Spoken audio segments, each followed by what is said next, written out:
J'espère que vous allez bien, j'espère que vous vous portez bien. L'ambassadeur d'Algérie à Washington, M. Sabri Bourgadoum, ancien chef de la diplomatie algérienne en 2019, a quand même fait une déclaration extrêmement surprenante qui soulève de nombreuses questions. Dans une rencontre avec des journalistes américains au sein de l'ambassade d'Algérie à Washington, M. Sabri Bourgadoum a parlé des terres rares de l'Algérie. Sabri Bourgadoum n'est pas n'importe lequel. Je rappelle qu'il est ambassadeur d'Algérie aux États-Unis depuis le 31 octobre 2023, mais qu'il était le chef de la diplomatie algérienne depuis avril 2019 jusqu'au 8 juillet 2021. C'est l'un des poids lourds de la diplomatie algérienne. C'est un homme extrêmement expérimenté, extrêmement connu, et qui a occupé des postes très importants. Il a même été Premier ministre par l'intérim durant une semaine, en décembre 2019, lors des élections présidentielles qui ont été organisées. Il a été représentant de l'Algérie aux Nations Unies de 2013 à 2019, ambassadeur d'Algérie au Portugal, au Côte d'Ivoire. Il est même considéré comme potentiel successeur d'Abdelmadjid Tebboune à l'avenir, même si on va dire qu'il n'est pas non plus très très jeune, mais bon, ça reste un poids lourd de la diplomatie. Il a 66 ans. Il ne parle pas pour ne rien dire. Il est très intelligent, Sabri Bourgadoum. Il pèse ses mots. Il a fait une déclaration aux journalistes américains qui parle des ressources minières et énergétiques de l'Algérie, que l'Algérie est prête à collaborer. Elle invite l'administration de Donald Trump à s'intéresser aux ressources énergétiques et minérales dans les terres rares, dans les fameuses terres rares dont beaucoup parlent, mais en Algérie, c'est des ressources minérales très peu connues, alors que ce sont des ressources stratégiques. Qu'est-ce qu'il a dit exactement Sabri Bourgadoum? Sabri Bourgadoum a fait cette déclaration, rapportée par les titres de la presse, un média américain qui s'appelle Defense Scoop, dont nous avons parlé hier, parce que nous avons déjà consacré une émission à la prise de parole de Sabri Bourgadoum à la presse américaine concernant les relations algéro-américaines, le développement, l'approfondissement inédit. Hier, on avait abordé le point de vue de comment l'Algérie, pour la première fois de l'histoire, elle montre beaucoup de prédisposition à acheter des armes à l'industrie militaire américaine, qu'elle demande aux États-Unis d'Amérique de lui vendre des armes et de collaborer avec elle pour l'aider militairement en Algérie à se développer, à se sécuriser. Ensuite, deuxième angle qui a été abordé, l'angle important qui a été abordé par Sabri Bourgadoum avec les journalistes américains, qui a été révélé dans ce journal Defense Scoop, qui est un média américain spécialisé dans les questions de la défense et l'information militaire et sécuritaire. Il a parlé de ressources énergétiques. En tant que diplomate, nous n'avons pas de préférence. Il a dit, Sabri Bourgadoum, concernant les relations entre l'Algérie et Donald Trump, les journalistes américains sont intelligents, ils ont posé cette question parce qu'ils savent très bien que Donald Trump n'est pas davantage pro-marocain. Donald Trump est celui qui, en 2020, avant son départ, en décembre 2020, a reconnu la souveraineté ou la marocanité du Sahara occidental. Et c'est lui qui a œuvré pour que le Maroc et Israël normalisent leurs relations diplomatiques. Et qui a permis au Maroc et à Israël ensuite d'aller vers des partenariats comme une alliance militaire en novembre 2021. C'est ce qui a d'ailleurs poussé l'Algérie à rompre ses relations diplomatiques et à considérer le Maroc comme un adversaire, voire comme un ennemi. Le point des problèmes, le conflit algéro-marocain a basculé dans le pire ou dans une dimension cauchemardesque, voilà, dans une dimension, les relations algéro-marocaines sont caractérisées par des hostilités extrêmement violentes depuis que Donald Trump a permis au Maroc de jouir de la marocanité du Sahara occidental. Du point de vue de c'est pas l'ONU, les États-Unis, mais c'est quand même les États-Unis, pilier du Conseil de sécurité de l'ONU. C'est à partir de cela que c'est à partir de ce moment-là que le conflit algéro-marocain a basculé dans une animosité inédite, extraordinaire.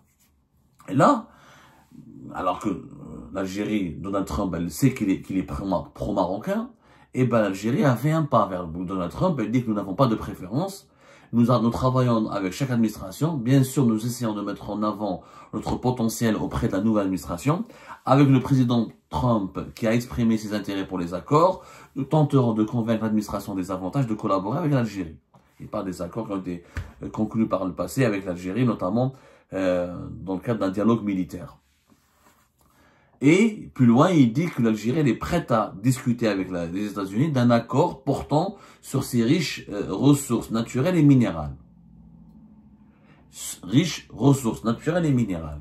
Parmi, donc, le mot terre rare n'a pas été utilisé clairement, mais les riches ressources naturelles et minérales, en ce moment où les États-Unis d'Amérique, cette déclaration a été faite par l'ambassadeur algérien, au moment où les États-Unis d'Amérique étaient en train d'imposer un accord à l'Ukraine pour le permettre aux entreprises américaines et aux sociétés américaines d'exploiter toutes les mines de terres rares en Ukraine.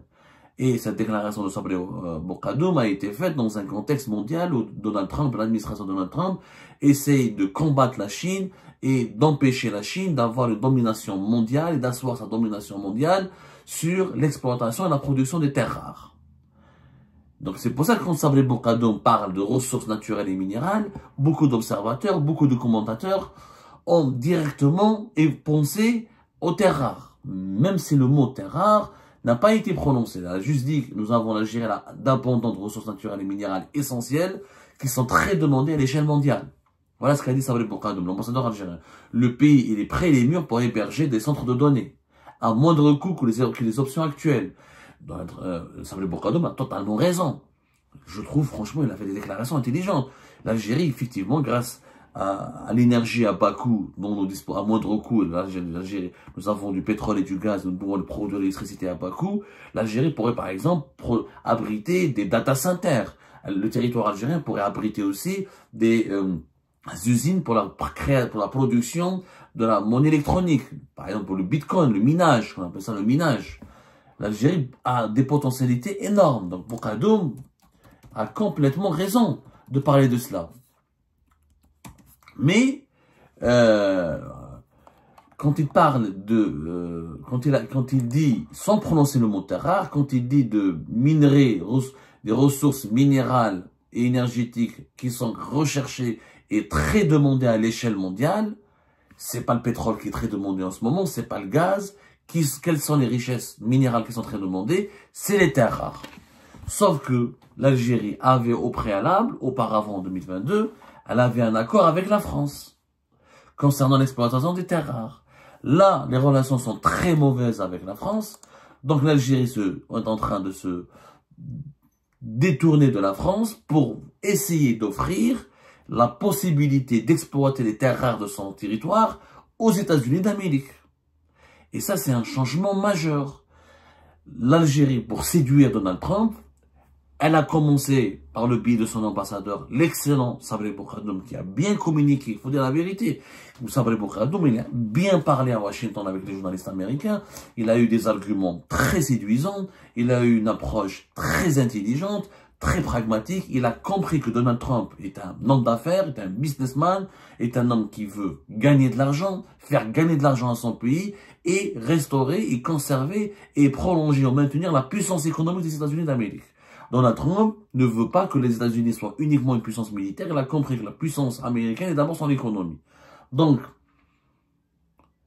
Sabri Bourgadoum, il tente de séduire par le biais de la presse américaine l'administration de Donald Trump en disant deux choses, en proposant deux options.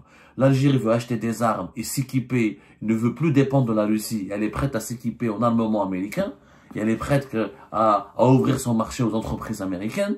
Et elle demande donc même l'aide américaine dans ce sens-là.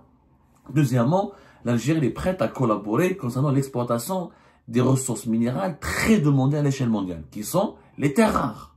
Les terres rares, c'est ce qu'il y a de plus demandé. Et pourtant, en août, le 27 août 2022, la France et l'Algérie avaient signé une déclaration qui s'appelle la déclaration d'Alger pour un partenariat renouvelé. Ce fameux document qui devait permettre à l'Algérie et la France de fonder, de sceller une alliance solide et très durable. Aujourd'hui, ce document est bloqué par cette déclaration. Ses principaux axes sont totalement bloqués à cause du conflit politique et diplomatique qui oppose l'Algérie à la France en raison de la reconnaissance de la France par de la souveraineté du Maroc sur le Sahara occidental. Sauf que les États-Unis d'Amérique de Donald Trump ont reconnu la marocanité aussi du Sahara occidental bien avant la France. Et pourtant, l'Algérie n'hésite pas à se disputer avec la France, mais d'essayer de séduire, de proposer des avantages et de proposer des facilités et de proposer tous ces atouts à l'administration américaine. cette même administration qui a reconnu encore une fois la marocanité du Sahara occidental bien avant l'État français avec Emmanuel Macron. Revenons à nos moutons, c'est une précision très importante, juste pour que vous compreniez l'incohérence et comment le pouvoir algérien, il est tiraillé. Il a des principes, il a compris que la question du Sahara occidental, elle est dépassée, elle est devenue poussiéreuse, personne n'y croit, donc il essaye pour ne pas se désavouer, il se bat avec la France, il se bagarre avec la France à cause du Maroc et du Sahara occidental, mais face aux États-Unis d'Amérique, il adopte une toute autre politique. La déclaration d'Alger concernant les terres rares, le 27 août 2022, elle dit que la France et l'Algérie, les deux pays, entendent favoriser une relance de leurs échanges économiques et encourager le développement des partenariats entre leurs entreprises ainsi que la recherche pour l'innovation. Ces efforts porteront en priorité sur les secteurs d'avenir, le numérique, les énergies renouvelables, les métaux rares, la santé, l'agriculture et le tourisme. Donc la France et l'Algérie, selon cette déclaration d'Alger, les entreprises françaises devaient avoir accès aux métaux rares, à l'exploitation des terres rares dont l'Algérie devrait décider, ou l'Algérie, si vous voudrez, les rentabiliser. Maintenant, crise avec la France, plus de collaboration, il n'est plus question de donner les terres rares ou les métaux rares de l'Algérie aux entreprises françaises. Maintenant, on veut les donner, on veut permettre aux Américains de les exploiter. Changement majeur. Alors, les terres rares en Algérie, il y a beaucoup de mythes. On ne sait même pas s'il y a vraiment beaucoup de terres rares en Algérie. On n'a pas de vérité absolue. Et même, j'ai pas de vérité absolue. Il n'y a pas de vérité absolue en soi. Il n'y a pas une étude de référence. Il n'y a pas une étude qui est crédible. Il n'y a jamais une étude de référence mondiale qui démontre combien nous avons de terres rares dans notre pays. Il y a un chiffre qui circule depuis 2018 qui impute à l'Algérie, l'Algérie posséderait 20% des métaux rares de la planète. Cette déclaration a été faite par Ali Haddad, l'ancien patron du FCE, l'homme d'affaires qui est en prison. Elle a été faite lorsque Ali Haddad était aux États-Unis d'Amérique. C'était en octobre 2018. 20% des réserves mondiales de terres rares. L'Algérie renferme, selon Ali Haddad, 20% des terres rares. Pardonnez-moi, c'est pas aux États-Unis d'Amérique. Cette déclaration a été faite dans une tribune publiée par le FCE, le Forum des chefs d'entreprise, l'ancien patronat dirigé par Ali Haddad entre 2014 et 2019, dans les colonnes du quotidien français économique Les Échos. À l'époque, cette tribune du FCE d'Ali Haddad parlait d'un groupe de métaux dont les propriétés sont très recherchées dans de nombreuses applications de pointe et bases essentielles de l'industrie, de haute technologie. C'est le seul chiffre que nous avons, c'est la seule information. Depuis cette tribune, publiée par le FCE d'Ali Haddad dans les colonnes Les Échos, c'est un grand quotidien économique, il faut savoir. C'est vraiment un média économique francophone très connu sur la scène mondiale. Donc cette information avait circulé. Bon, mais à l'époque, Ali Haddad, on connaît son niveau intellectuel, son niveau d'instruction n'est pas admirable. On ne peut pas lui prêter une quelconque crédibilité. Il n'a pas cité ses sources. Il n'y a pas une étude, il n'y a aucune étude faite par un organisme sérieux, national ou international. Généralement, c'est des organismes internationaux spécialisés dans la recherche et l'exploitation des terres rares qui peuvent donner des estimations très précises. Il n'y a pas. Alors récemment, il y a eu un institut de recherche géopolitique russe qui s'appelle Karpinski, qui a signé un accord avec la société d'exploration de la prospection pétrolière et minière, Géotech, pour exploiter et étudier le domaine minier en Algérie. Mais le mot terre rare n'a pas été cité. Nous avons en Algérie un groupe minier qui s'appelle Sonarem, nous avons l'Agence nationale des activités minières, nous avons l'Agence du service géologique de l'Algérie. Ils ont tous des accords avec des centres de recherche chinois, russes ou là, pour essayer de comprendre combien de terres rares nous avons dans notre pays. Mais il n'y a aucun chiffre officiel. Nous n'avons aucun chiffre officiel. Donc, celles et ceux qui vous affirment que les terres rares en Algérie, elles sont abondantes et nous avons des réserves très importantes et des réserves qui font rêver, c'est pas vrai. C'est une information qui n'est pas crédible à l'heure actuelle et qui n'est pas étayée, qui n'est pas prouvée. Maintenant, beaucoup d'Algériens et d'Algériens ne connaissent pas les terres rares. Qu'est-ce que c'est que les terres rares? Les terres rares, ce sont les métaux qui sont utilisés pour la fabrication des produits technologiques. tout ce qui est smartphone, voitures électriques, les nouveaux ordinateurs, les secteurs aéronautiques, spatial, la robotique, l'armement militaire. C'est ça les terres rares. On les appelle pas terres rares parce qu'ils sont rares. Les terres rares, au contraire, les métaux rares, d'où les terres rares sont disponibles dans beaucoup de pays à travers le monde et et pratiquement dans tous les continents. On les appelle rares parce que leur traitement et leur exploitation, elle est compliquée et coûteuse. Pour extraire ces métaux, c'est très compliqué, il faut beaucoup de technologie, il faut beaucoup d'investissement. Ensuite, pour leur exploitation, il faut avoir un certain niveau de développement technologique. Tous les pays du monde ne fabriquent pas des voitures électriques, tous les pays du monde ne fabriquent pas des smartphones, tous les pays du monde ne fabriquent pas des batteries électriques. Ils sont aussi utilisés dans les énergies renouvelables, pour les panneaux solaires, pour les éoliennes. Mais ça, il faut avoir un savoir technologique, il faut avoir maîtriser une certaine technologie, il faut avoir un certain développement. Il faut arriver à un certain progrès scientifique pour pouvoir exploiter et bien exploiter et utiliser ces terres rares. C'est pour ça qu'on les appelle les terres rares. Très difficiles à exploiter parce que leur exploitation est compliquée et très coûteuse. C'est quoi ces terres rares? Nous avons, selon la terminologie, selon les différentes études scientifiques, on parle d'une quarantaine de minerais naturels aux propriétés exceptionnelles. C'est une quarantaine. C'est quoi ces minerais? C'est le cobalt, le tungstène, le néodyme, le silicium, le magnésium. Ensuite, on dit qu'il y a 17 familles de terres rares. Mais ils sont abondants, ils sont pas rares.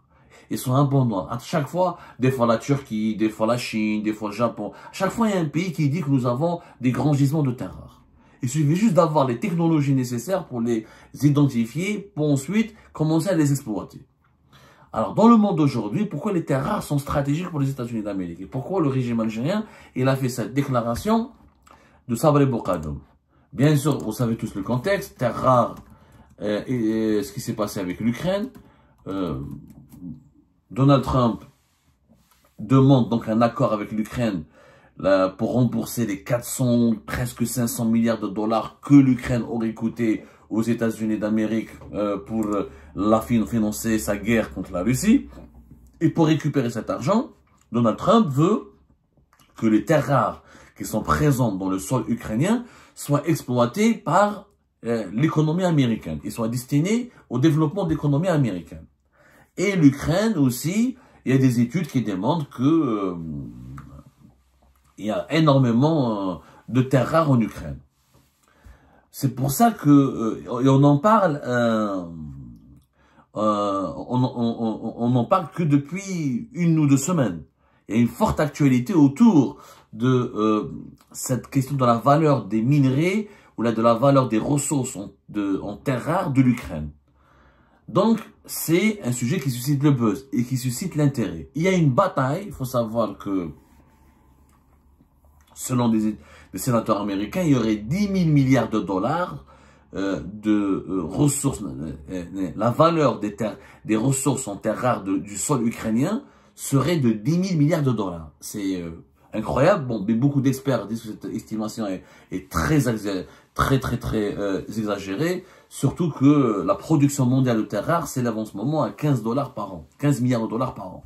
Donc, dire que l'Ukraine, elle a énormément de terres rares, il y a beaucoup de mythes là-dessus. Donc, il n'y a pas assez d'études scientifiques qui peuvent déterminer la valeur réelle des ressources ou des réserves de terres rares de l'Ukraine. Bon, l'Union européenne, il y a des études de l'Union européenne qui disent que l'Ukraine, dans le sol ukrainien, il y aurait 22 des 34 substances que l'économie mondiale, que l'Union européenne considère comme matière première critique. C'est à peu près 5% des réserves mondiales. Donc l'Ukraine, elle a 5% des réserves mondiales. Et regardez comment Donald Trump et les États-Unis d'Amérique, ça c'est 5% qui sont démontrés, prouvés par des études européennes. Hein. L'Union européenne lui-même affirme, elle-même, l'Union européenne considère que l'Ukraine possède 5% de ces substances très précieuses pour les industries du futur. Les énergies renouvelables, les voitures électriques, les batteries électriques, les smartphones, les ordinateurs, l'intelligence artificielle, etc. En Algérie, donc pas d'études. Malabanesh. Il faut savoir que aussi, au-delà de ce problème ukrainien pour les États-Unis d'Amérique, donc les États-Unis veulent avoir une emprise sur le sous-sol, sur le sol ukrainien, il y a aussi une bataille importante entre la Chine et les États-Unis d'Amérique. La grande bataille, c'est la bataille des terres rares. Pourquoi? Parce que la Chine, elle représentait pratiquement depuis 2022 70% de la production mondiale des terres rares. 70. Après, c'est les États-Unis d'Amérique. Ensuite, c'est l'Australie. Ensuite, c'est un pays, la Birmanie et la Thaïlande. C'est ça les gros producteurs de terres rares. La Chine domine trop ce marché. Et ça fait peur aux Américains. Pourquoi? Parce que, d'abord, la Chine a des réserves qui sont estimées à pratiquement 34% des réserves mondiales sont en Chine. Le Vietnam, la Russie et le Brésil ont aussi des réserves. Et l'Australie et les États-Unis ont aussi des réserves. Mais les réserves américaines et les réserves australiennes sont beaucoup moins importantes que les réserves de la Chine, notamment de la Russie. Donc, les États-Unis, pour elles, c'est une bataille de survie. Il ne faut pas que les Chinois dominent ou continuent à dominer à la production des terres rares. Pourquoi? Parce que si demain il y a un conflit avec la Chine, si la Chine stoppe l'exportation des terres rares, et ben les industries américaines qui sont très fortement dépendants de ces terres rares, notamment la production des voitures électriques, des ordinateurs, des smartphones et tout ce qui est énergie renouvelable et tout ce qui est industrie aéronautique et spatiale, ben les États-Unis d'Amérique seraient bloqués, son développement serait bloqué, même sa sécurité serait menacée et la Chine pourrait lui faire du chantage, la Chine pourrait même dominer les États-Unis d'Amérique. C'est pour ça qu'il y a une grande bataille autour des terres rares. Il faut savoir que dans le passé, les Chinois, par exemple les années 2000, ils avaient décrété un embargo sur les exportations de terres rares vers le Japon. À cause d'un problème politique entre le Japon concernant des îles, on les appelle ça des îles de Senkaku. Et la Chine, en 2010, elle avait imposé aussi des quotas pour l'exportation des terres rares. Donc, ça a augmenté énormément leur prix sur les marchés mondiaux. Les États-Unis d'Amérique ne veulent pas subir ce scénario, à savoir un embargo chinois au cas d'une guerre, ou là au cas d'un conflit diplomatique, ou là d'un conflit politique, ou d'une guerre économique avec la Chine. Qu'est-ce qu'il faut faire? Donc les États-Unis d'Amérique cherchent d'autres pays où il y a des terres rares pour les exploiter, comme le fait Donald Trump avec l'Ukraine. Sauf que l'Algérie veut se positionner dans ce marché, et c'est vraiment de bancaire. C'est même intelligent de la part du pouvoir algérien, notamment le Sabri Bourkadoum qui a vraiment mené une communication très intelligente là-dessus. Sauf que on ne sait pas qu'est-ce qu'on a comme terres rares. Donc tu vas pas dire aux Américains, venez exploiter nos terres rares, signez avec nous un accord, tant qu'on ne connaît pas le potentiel réel de nos réserves. Donc, la première étape aurait été de demander à des entreprises américaines, à des organismes américains spécialisés, et des organismes qui disposent de la technologie et du niveau de développement scientifique assez élevé et pointu, de venir chez nous d'abord pour comprendre combien de terres rares nous avons et quel est le volume de nos ressources. Tant que nous n'avons pas ce volume de ressources, on ne peut pas se positionner. On ne peut pas se positionner, on ne peut pas plaire aux Américains. Ce qui est paradoxal, c'est que l'intervention de Sabri Bourkadoum marque une rupture. Une rupture par rapport à ce qui a été déclaré récemment. En mars 2025, l'Algérie donc veut offrir ou veut collaborer avec les États-Unis d'Amérique pour l'exportation de ces terres rares. Et pourtant, en début février 2025, Abdelmajid Tebboune, lors d'un conseil des ministres, il a demandé de ne pas exploiter les terres rares. Il a ordonné l'exclusion de l'exportation de certaines terres rares à l'heure actuelle pour les réserver aux générations futures. Ça a été déclaré dans un conseil des ministres. C'était vers le 8-9 février 2025. Abdelmajid Tebboune, le président de la République, il a demandé d'introduire les technologies et les solutions scientifiques pour éliminer la bureaucratie dans le processus de recherche et d'exploitation du potentiel minier dans le domaine minier national. Il a demandé une vision globale, la mise en place d'une vision globale sur les moyens les plus efficaces pour investir davantage dans l'exploitation minière, avec de nouvelles études plus approfondies qui prennent en compte l'avenir des générations. Ensuite, il a dit, il a demandé à son gouvernement d'exclure l'exportation de certaines terres rares à l'heure actuelle pour les réserver aux générations futures. Ça, c'était le 8-9 février 2025. Et Bourkadoum, il a fait cette déclaration à la presse américaine début mars 2025. Donc, on n'a pas compris c'est un changement encore une fois, une autre incohérence. le président qui dit quelque chose et qui change d'avis. Bon, apparemment, il y a eu un changement d'avis. C'est ce qu'on peut comprendre en tout cas. Et début mars, parce que notre ami Sabri Boukadoum, il a fait cette déclaration, je crois que c'était le 5 mars. C'était le 7 mars dernier. Voilà, le 7 mars, dans les locaux de l'ambassade d'Algérie à Washington, quand il a rencontré des journalistes américains. Donc, 9 février, on abandonne les terres rares et on les laisse pour les générations futures. Le 7 mars, ah non, on demande aux Américains de signer des accords avec nous. On est prêt à collaborer avec les Américains pour exploiter nos terres rares. En réalité, l'Algérie a besoin d'argent. Le pouvoir algérien sait très bien qu'il n'a plus de réserves de pétrole ni de gaz nécessaires qui peuvent séduire les investisseurs américains. Mais si même nous avons le gaz de schiste des Amériques et les États-Unis d'Amérique en disposent, et qu'aujourd'hui, les énergies du futur, l'avenir se joue autour des terres rares et ne se joue plus autour du pétrole et du gaz. Et que pour séduire Donald Trump et son administration, eh ben, le pouvoir algérien était obligé de revenir sur sa décision du 9 février 2025 et de ne plus exclure, d'arrêter de penser, et de ne pas exclure l'exportation des terres rares et d'essayer de les commencer dès maintenant s'il y a des investissements américains conséquents et significatifs qui pourront apporter au pouvoir algérien des nouvelles ressources financières et un appui politique de la première puissance au monde qui leur garantira une certaine immunité, une certaine protection sur la scène mondiale.